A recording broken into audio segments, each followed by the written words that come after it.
观众朋友大好，欢迎收看9月17号的公司中道新闻，我是陈淑君。新闻一开始来关心中度风台马勒卡目前的动态。风台目前位伫宜兰的东南东方差不多130公里的海面上，以每点钟15公里的速度向北移动。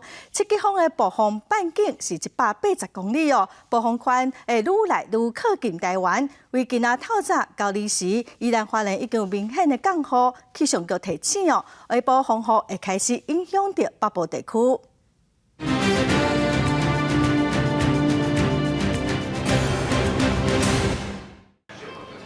中度风台马勒卡目前中心离宜兰海面约过130公里，直直地向北边行，接落来将会转北调向日本方向山顶动。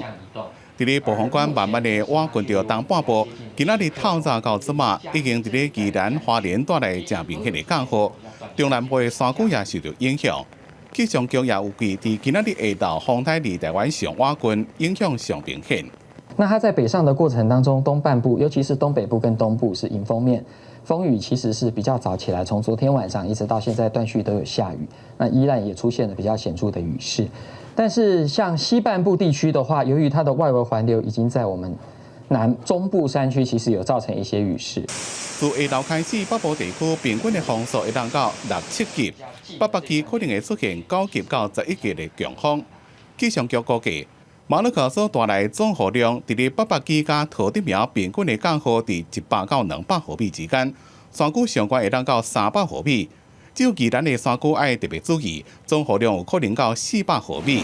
伫咧暴风圈慢慢的瓦近了，北部地区中昼过了，风雨会明显的增加。以北部来讲的话，预估中午过后，好，就是下午开始，它的风雨就有机会逐渐增强。那北部地区可能风雨结束的时间会比东半部要更晚一些。好，一直比较大的雨势，当然是以今天的几率最高，但是可能这个下雨的情形会一直持续到明天。气象局提醒，受到风台影响，大台北、桃竹苗抑个中南部山区已经发布雨特报，请民众要注意石头落或者是土石流发生。就伫台东地区要注意有混风的机会。记者综合报道。